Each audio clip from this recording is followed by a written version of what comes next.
K-pop Demon Hunters Haja Boys breakfast meal and Huntrix meal have just dropped at McDonald's. They're calling this a battle for the fans. What do you say to that, Rumi? It's not a battle.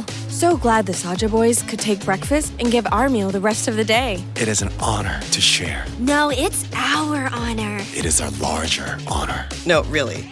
Stop. You can really feel the respect in this battle. Pick a meal to pick a side. Ba-da-ba-ba-ba. At participating McDonald's while supplies last. You know you need fiber for a healthy gut, but do you actually know how to get it? Quaker's been serving up fiber since 1877, with over 100 great-tasting, good source of fiber options to choose from. Whether you like old-fashioned oats, instant oatmeal, granola, or oatmeal squares, Quaker makes it delicious. So good.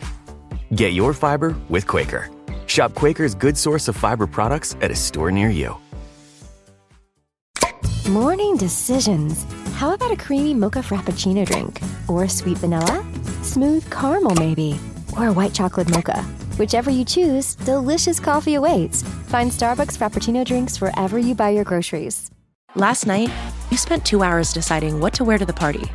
This morning, it'll take you 2 minutes to list it on Depop and make your money back. Just grab your phone, snap a few photos, and we'll take care of the rest. The sheer dress and platform heels you'll never wear again? There's a birthday girl searching for them right now. Your one and done look is about to pay for your next night out. Or at least the ride home. Your style can make you cash. Start selling on Depop, where taste recognizes taste. Welcome back to Skating Penguin Network, everyone. It is your host, Robbie, as always, and joined by Snail out in Seattle. And I believe this is the first time in the Skating Penguin Network area that we are recapping a Penguins playoff game. And we are coming off a 3-2 loss in Game 1 against the Philadelphia Flyers earlier this evening.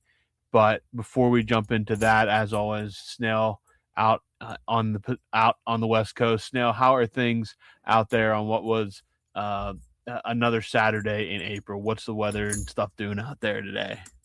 It's a nice day today, Robbie. It was beautiful. It was almost so nice that it was tough. Tough to stay inside and just watch hockey all day. I almost felt like I should be mowing my lawn, pressure washing the driveway. But I made food and snacked and stressed until the first puck drop, which was a little bit earlier than usual with the Carolina Hurricanes game, Carolina Senators game.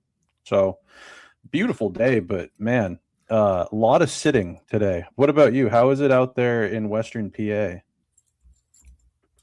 It was warm again, but it looks like this is going to be the last warm day for a few here now. It's supposed to dive down into the 40s the next few days before warming up before next weekend. But no, did some outside stuff today. Had to take advantage of the weather while you can when it's nice like this in April, especially with the days coming up here. But no, got some work done.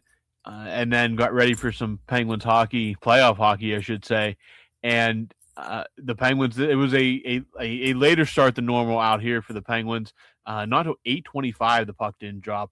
That's Eastern late. time. Yeah, it's really late. Usually we're getting puck drop around like 7:05. So definitely delayed here a little bit tonight. But the first Penguins playoff game in nearly 4 years, and a hell of a time for the Penguins to turn in their worst performance in maybe a couple weeks outside of those last games of the season, which didn't really count for anything. The Penguins, it was a slow start to this game, back and not really much going on either way offensively in the early going. The Penguins having a tough time breaking down the Flyers defense, but overall, I would say that this was a very poor performance from the Penguins tonight. They never led. They never looked themselves at any point in this game. And the young Flyers, 2 goals from defensemen, and then the rookie Porter Martone puts the game away with the eventual game winner late in the third. But I think that just overall, the Penguins, you cannot play this way in the playoffs and expect to win regardless of who the opponent was. Snell, overall, I was rather disappointed and outright dejected at watching the Penguins tonight. I thought this was just a very bad performance from everybody that was not named Stuart Skinner. Yeah, God, if I took one thing away from that game, it was Stuart Skinner is your guy. He was amazing. The goals he let in, really hard to blame him. I don't think he was the issue at all. But I will say that, I was almost just hoping someone would score so that these teams would settle down, because you could tell the Penguins were nervous. They were bobbling the puck, passes in the skates. It was uncharacteristic of them. This year they've been, typically in the regular season, at least, they've been prone to fast starts.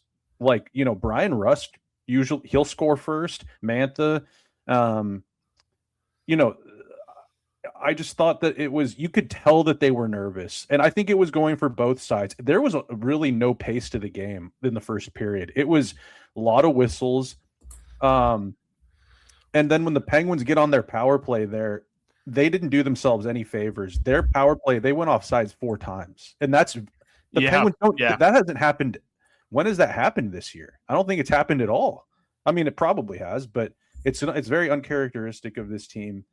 And it was, like I said, I was kind of just hoping for pace's sake that someone would score, so everyone shakes it off and goes, okay, we're here. So the puck's gone into the net. Unfortunately, it was the Flyers that scored first, but I think that kind of helped a little bit with the Penguins. They're like, okay, we got to get one back. Man, I was dejected for sure. I was stressed, but stress as a fan aside, as a person who just watched the Sens Canes game, and then the Wild pummel the Stars, trying to take the fandom out of it. It wasn't a great game, I think, from both sides. I would agree. I don't think. Well, so I think Philly is completely fine with playing that type of game like that. Like they don't care if it's ugly, obviously, especially when you're on the road. Like that is completely fine for them. It was obviously not an entertaining game. I mean, the teams combined for 20 or 37 shots on goal. Like it was not a entertaining game. But from the Penguins' perspective, you have to generate more than 17 shots on goal. I'm sorry, that just you were awful on the power play. Absolutely, just awful on the power play until it barely counted at the end. You were making yourself just go off sides while on the man advantage. The Flyers man advantage is not good. The penalty kill, though, Blake Lizotte made that penalty kill really click again tonight. We talked about Lizotte pretty much ad nauseum this season. But yeah, I mean, you have to just generate more than 17 shots on goal. I'm sorry. Dan Vladar has had a good year. He is not prime Marty Brodeur. Let's be real here. No. And they way too many extra passes, way too many just giving up possession without even trying to kind of get any zone time. I just thought overall, the Flyers even had a goal disallowed in this game. It was the right call. It wasn't really one of those, but like even on that play, if you go back and watch it, they just let Dvorak just walk right to the net unimpeded. Like pretty sure Dvorak isn't prime Eric Lindros either. No, like he just walked right to the net again, and he steamrolled Skinner, which led to the goal being waved off correctly on the ice. But at the same time, like the goal that Travis Sanheim scored, Elmer Soderblom looked completely out of place on that. He got walked by Travis Sanheim, which set up the goal that made it 2-1 midway through the third period. Like Sanheim made a nice move, but nothing that Soderblom being 6'8" should be able to at least fend that off or make the shot more difficult. Sanheim gets free. He's wide open in the slot, and then it just buries it past Skinner. Skinner really had no shot on that one. The Martone one, that was just, that was a good player making a good play. Nothing you could do on that. Yeah, one. That's just a good player making a good play. That's going to happen. Stick tap to Martone on that one. Great player, going to be annoying, obviously, for years to come. Yep. One thing I was surprised from the Flyers, I don't know if they don't trust Matvei Michkov, but he was, he was the guy that was supposed to be like the only reason he fell in the draft is because they were worried about getting him over from Russia. But tonight he played 11:25 and did not get any power play time. For a power play that's as bad, that finished 32nd in the league, him not getting any power play time, I don't know what the deal is there with what's going on with Michkov. I've heard of no injury, but overall, very bizarre that Michkov did not get more of a showing at all tonight. I mean, he was below Garnet Hathaway in minutes tonight. Like very, that's brutal. Yeah, very bizarre. Very bizarre, but I mean, Philly they're going to play that type of game. But if you're the Penguins, you got to do something. Like Crosby looked lost. Malkin had a good game. Letang, I thought, was absolutely brutal tonight. But too many guys out there were playing the puck like it was a bomb ready to go off. Or it was somebody. I saw somebody else describe it as looks like they're playing with the tennis ball. It didn't settle it down at all. Yeah, and at the beginning, like, okay, nerves. But again, this is a team led by guys that have been there, that have won Stanley Cups, multiple Stanley Cups, at home, your first time back. Like this isn't like it's your first time back in the playoffs in 4 years. You talked about how much you want this, and you look bad. I mean, that's really the only thing. You just look bad tonight. Looked bad, man. The one thing I will say, if you want to take anything from this, is I thought it was a bad game. I don't know if you're going to get much of a better game out of the Flyers. I think that was, seeing how they played all year. Yeah, they played strong down the stretch there, but I don't know if the Flyers got much better. The Penguins have a lot better. The Flyers, I don't know if they have a much better game. I think that I saw a stat pop up, and it was something like, coming down the stretch, the Flyers didn't allow more than 2 goals, but I don't think they were blowing teams out either. They don't have an extremely potent offense. So the Penguins have light years better types of games that they could play. The Flyers, I don't know if their ceiling is much higher than what we saw tonight. So I think that's something that we can kind of lay our heads to rest at night and just kind of go, okay, the Penguins, they got better. It's on these guys to do it. But I think you're going to get a better game out of Sid. Sid had a brutal game tonight, man. He was bad. Two bad penalties. The one at the end of the game, I mean, that's whatever. Both his penalties. His penalty at the end, I think, led to the goal that Russ scored to get within one. But he was definitely frustrated tonight. He just never really, he did not look like he had it. Like, he just did not have anything tonight. Malkin obviously had good jump. He scored the big goal to make it 1-1. And really, like you mentioned earlier, when Philly scored and then the Penguins responded, how quick was that? That was about 6 minutes later. Going into that, getting into the third period tied at 1 after the way you played and being able to respond, I really thought we were going to get a better answer from the Penguins to start the third. I really thought we were going to get a big time response from that team, but they just had absolutely nothing tonight. It looked like the tank was empty. But that's why you play 7 and not even 5 or 1 or whatever. That's right. If you are tuned into social media at all, a lot of people do not remember how a playoff goes. There are ups and downs the entire way. I don't right now online. Yeah, I don't blame this on sitting guys at the end of the season because, again, it may be the first 5 or 10 minutes you're breaking on some rust, but the Penguins were nothing worked tonight. It was really bizarre to watch, and everything worked with the Flyers. It almost didn't. They almost found a way to somehow rescue that game and send it to overtime, but Vladar came up with one big stop late, but another guy that I thought was not good tonight and took 2 bad penalties was Anthony Mantha. I thought Mantha was bad tonight. That is, and I have not said that. We have not said that about Anthony Mantha much at all this season. I thought Mantha was completely a guy that's played in the postseason before, just 2 bad penalties that put the Penguins in a bad position. They killed both power plays, but Mantha just did not have the juice tonight either. He was just really, really behind, it felt like. Yeah, I didn't. I liked his physicality tonight. I thought that that's something that, I've wanted more out of him maybe in the regular season, but it was there tonight. But that second penalty he took with the stick infraction, I can't be having that. He 5-on-5, he's great too. So when he's taking himself out of the play like that by going in the box, I mean, I was looking to Mantha for, to have a game, and it did not happen. I'm looking at him to respond though. And, like, you want to talk about guys that are going to need to step up next game. It's Sid. I think Chinikov, I'm not holding his feet to the fire too much in a game like this. It's his first playoff game ever. And I thought that the effort was there. Having that line with Lizotte back centering it is huge. I think that they need to just keep doing what they're doing.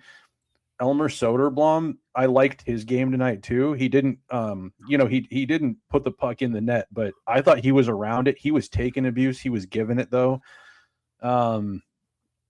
I got to wonder, about 3/4 of the way through this game, and I know he's kind of banged up right now. I think Dan Kovacevic commented on it maybe a night or two ago that Brazeau's had some bandage going on for quite a while. Maybe surprise me.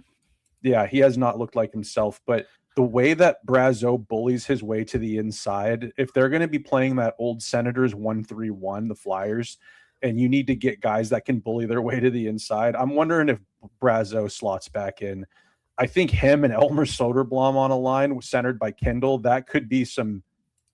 I mean, I don't want to start playing coach, but that's just as fans. I think that's what we start doing. I get Chell brain and I start going, okay, how do we adjust to this? I'm going to put this guy in.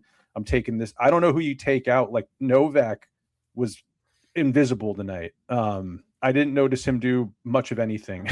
And I don't know. Do you look at a line where you maybe throw Malkin up with Sid? Malkin can't play center, it seems like right now. I don't know if it's because of that shoulder thing. It's just hard on his shoulder. I don't know if it's just been working all year as wing that he's going to stay there. But I don't know, man. I think that you got it. There's going to be some adjustments. Man, I don't know. Letang had a typical Letang game. I mean, it's been this way all year. I was really looking for him to maybe step up in the playoffs and kind of figure it out, get it together. I do not have a lot of hope for that. So, I mean, I'll get off my soapbox here. And those are just kind of the thoughts that I'm vomiting that I had throughout the game that I need to get off my chest. But yeah, you want to start thinking about the next game. I think, something like the Wild Stars game, the Stars need to forget about that game and move on. Just forget it. I think the Penguins have a lot they can learn from this.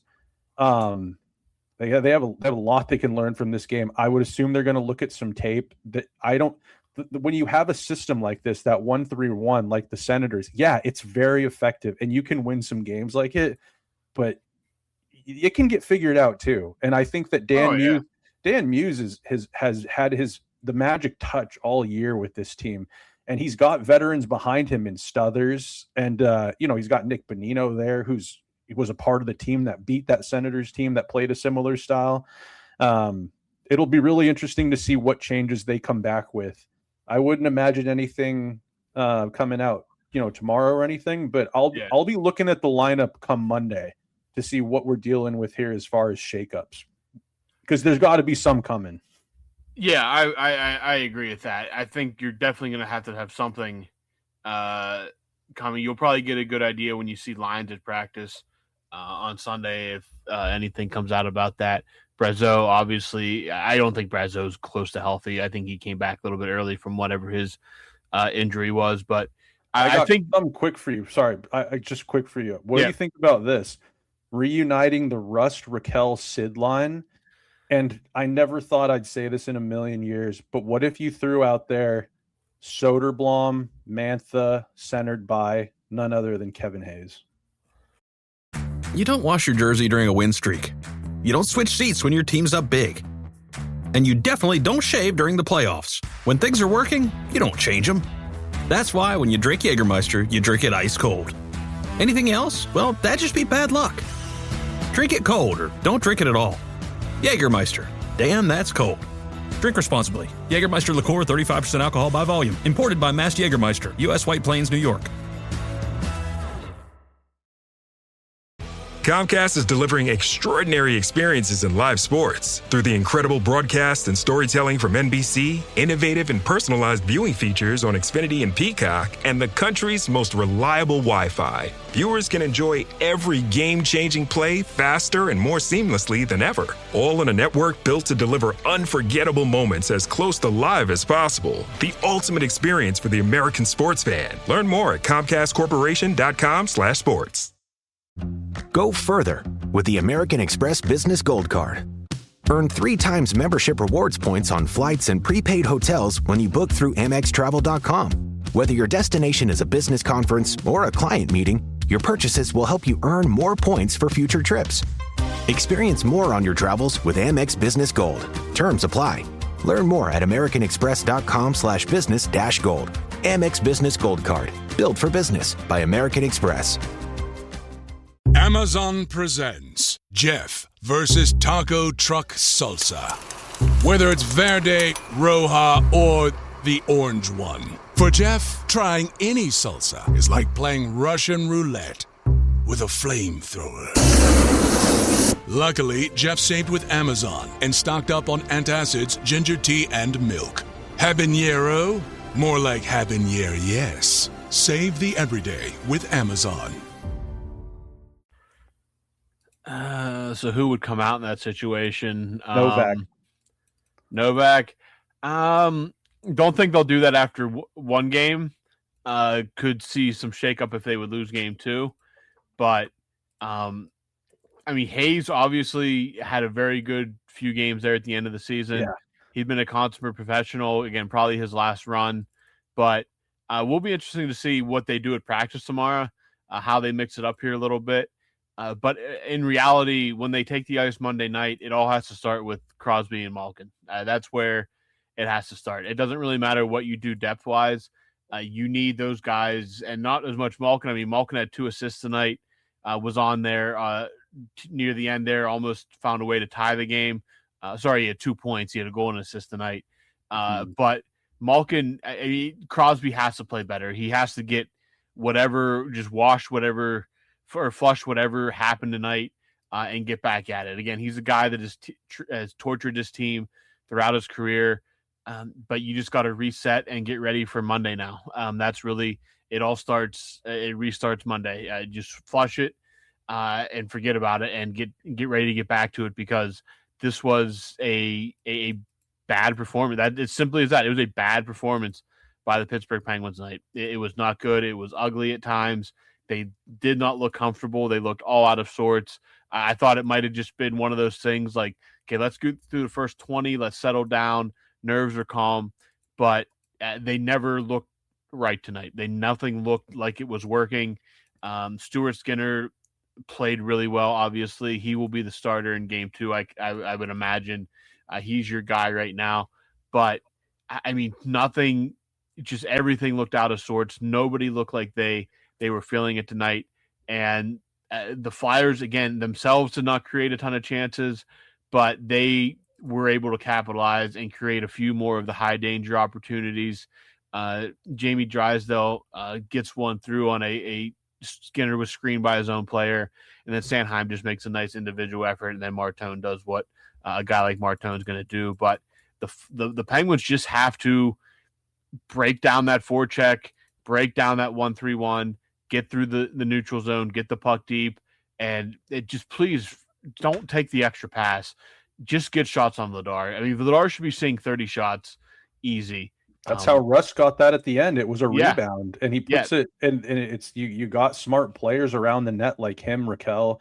Gino's floating around out there. Put pucks on net, and that's the kind of stuff that's going to happen. And I'd like to see how the Flyers play behind. I think if the Penguins can get on the scoreboard first, this is the Flyers team. These are young kids that haven't been in the playoffs before. I'd like to see how a team like this plays when they don't have a lead. And I think think next game Penguins got to come out and they need to score first. Yeah. And they need to, it's home ice. They need to take advantage of what they've got going for them right now. And that's the veteran leadership. They've got the home ice advantage. And they're a shot volume team, man. So and you've got guys that can shoot. You've got Chinikov. You've got Rustin Raquel who can put pucks on net. Malkin, Carlson. Carlson, I didn't think had a bad game, but I think that he's got a lot better that he could do it come next game. So they're shot blocking machines, though, the Flyers, and I think that's tough in the playoffs. Everybody's laying their bodies on the line, but I think the Penguins, it's not rocket science, man. It's not anything that they haven't seen before, and there's adjustments that need to be made big time, and it needs to happen quick. And the Penguins need to capitalize on all these things, like I said, that should be going in their favor. It's the simple stuff. Pucks in deep, shots on net. Yeah, I mean, this was Vladar's first ever playoff start. He appeared as a backup in the past, his first ever playoff start. Again, he's had a good year. He's still only 28, but he had 17 shots against tonight, and none of them, frankly, even the Malkin one, was not a dangerous necessarily shot. The Penguins did not have many high danger chances tonight. It felt like they just have to get to the dirty areas, make him make saves, and then be ready for rebounds. That's really what you got to do. And I think really what could have been a turning point in this game, Rasmus Ristolainen takes that penalty less than 2 minutes into the game.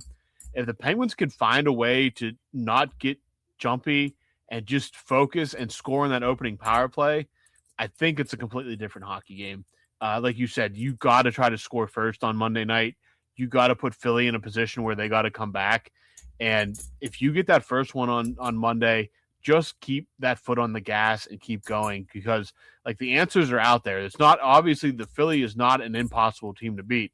They might be frustrating, but they lost 39 times this year, either in regulation or overtime shootout. They are beatable. That's why they had to fight to the bitter end just to make the playoffs. So you just have to find an answer somewhere, because the answers are out there. You just it's up to you now to kind of strap in and find a solution on Monday night. I think Samheim could have, I get Sid taking out his frustrations there at the end. He was getting some cross checks from, fellow Canadian teammate Travis Sanheim, but I don't know. You see Sid react like that, and you see him sitting the rest of the game in the box while his team's out there doing everything they can to tie it up, and they get damn close. I think that Sanheim could have made a pretty big mistake in going at Sid like that, because you don't think Sid's the one guy in the league. You think he might have an insane response next game.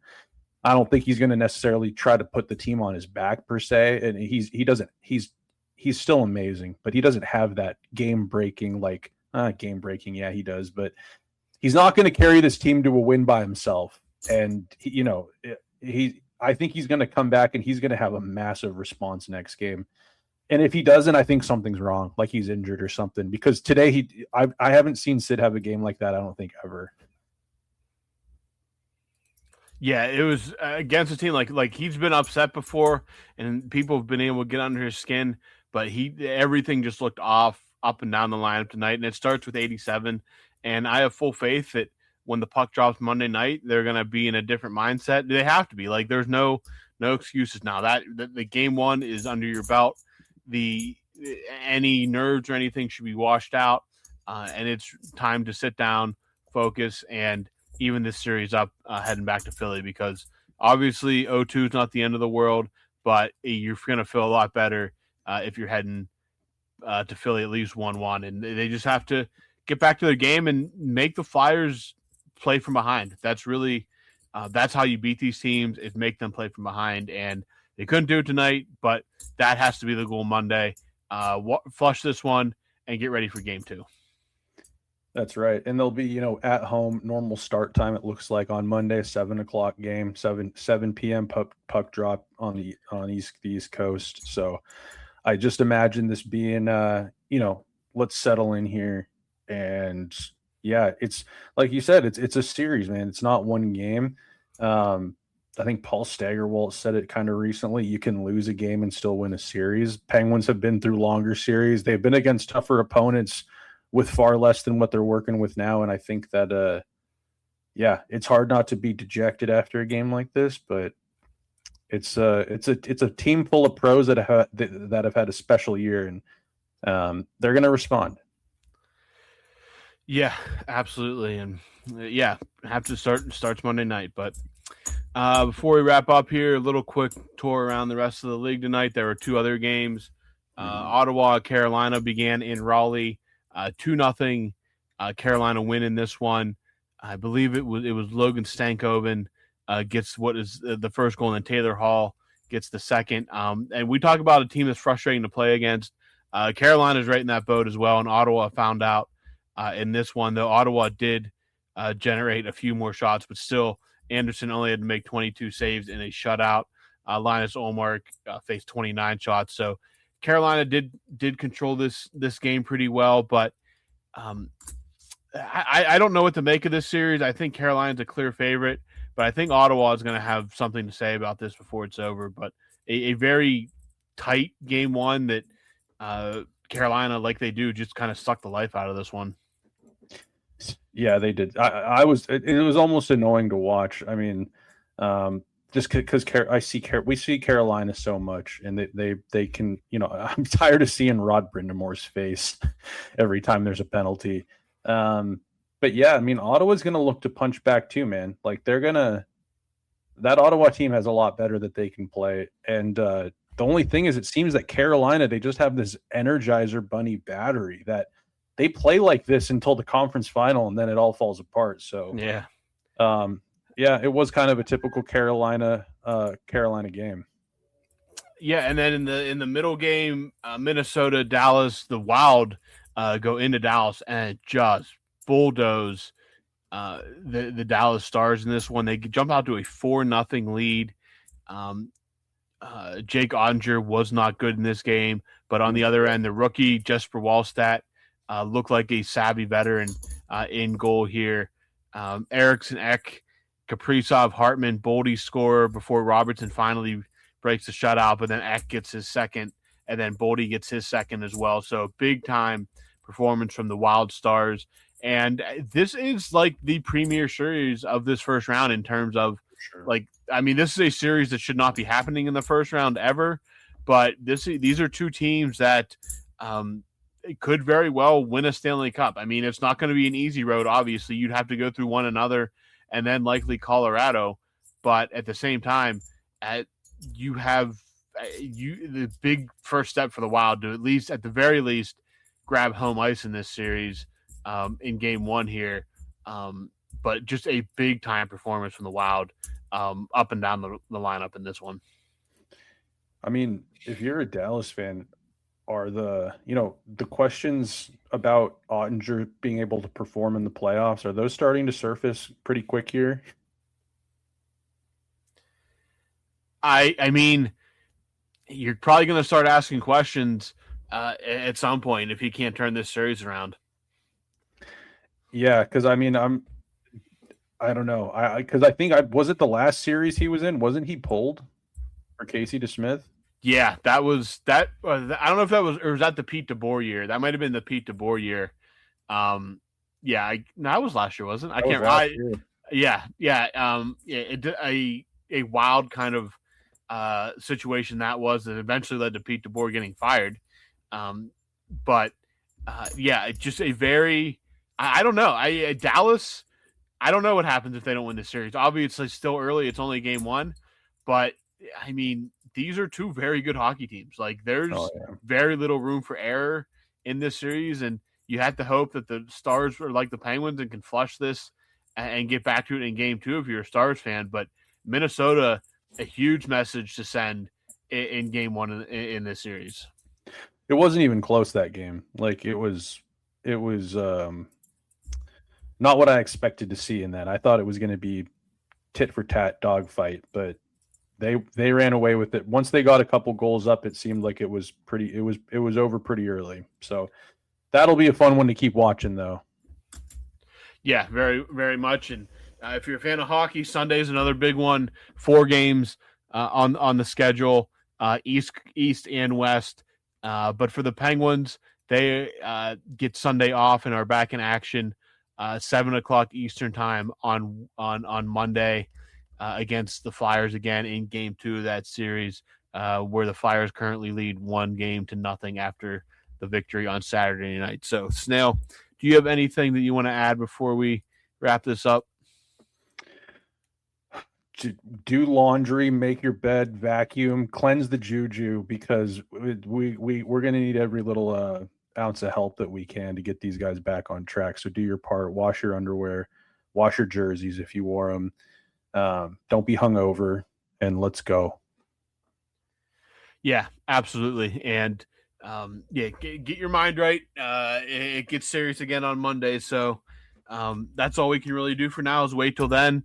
Hope the Penguins can brush this off and get up for Game 2, because they're going to need that one to take it even back to Philadelphia later in the week. So that's right. That's all we got for now. Penguins, as we said, 3-2 losers tonight in Game 1.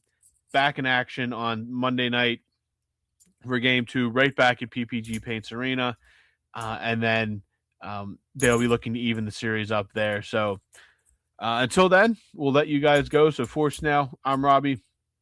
You guys have a good Sunday. Enjoy some playoff hockey, and we'll talk to you Monday night after Game 2.